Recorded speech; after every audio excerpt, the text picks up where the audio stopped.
İdeal maşın.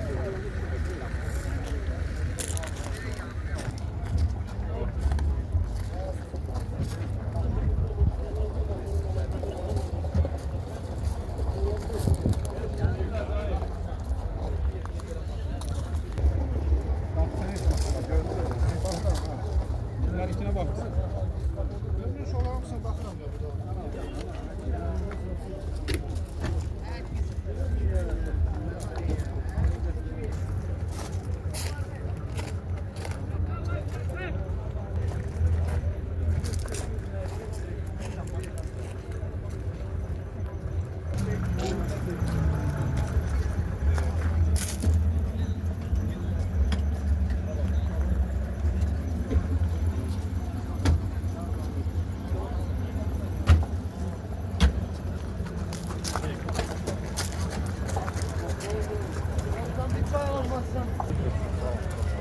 Nol 11.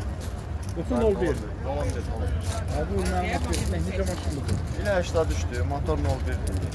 Tarafka 4'tü. Difeninde yüngül sesi var. Sürüyü pası yoktur. Tekeren 4'tü təzə. Ne vaxtdan sizindir bu maşın? Varsa bir 5 ay olar ki məndədir. 5 ay olar ki maşın. Sənədi nədir? Avtomobil etibarnamə. Və etibarnamə. Vaxtına varmı? Bəli, var. Sənədləri necə?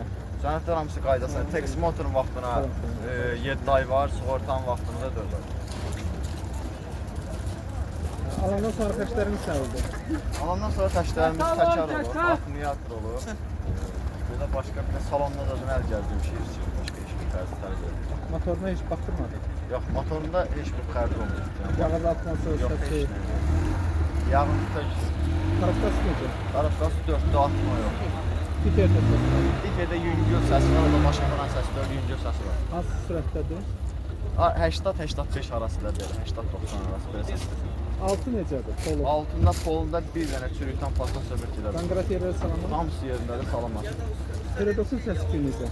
Peredokda səs-küy yoxdur, hamısını yığdırmışıq. Şaraboydu, tiyaqa var, hamısını dəyişmişik. Təkərlər zəif iştirəsin. Hə, təkərlər biraz zəifdir, təkərlər alanı dəyişmişik. Nə qalıb 83-dən? Qapı, kril, kapı. Allah, məndə olanda yəni heç nə dəyişməyib. Şübhələnmirsən hansılardır? Şübhələnirəm, qabaq krellərdən şübhələnirəm bilə kapatılan. Kosmetik işləri var mı? Kosmetik işləri yoxdur, yox. Kosmetik işi tələb eləmir.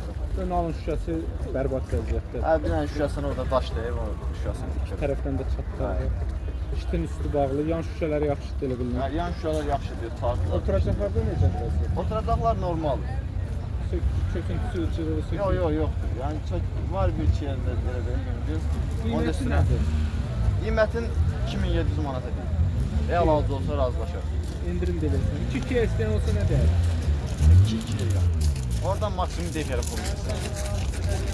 Ön faktör istəmir. 150 manatını deyil. Olsun 50 manat sonra mən ondan başqa heç bir şey satmıyorum. 2 et. Əlaqə nömrəsi deyilmir. 051 580 3055. Hansı rayonda? Ağdamda. Uğurlar arzu edirəm. Sağ ol. Sevgili.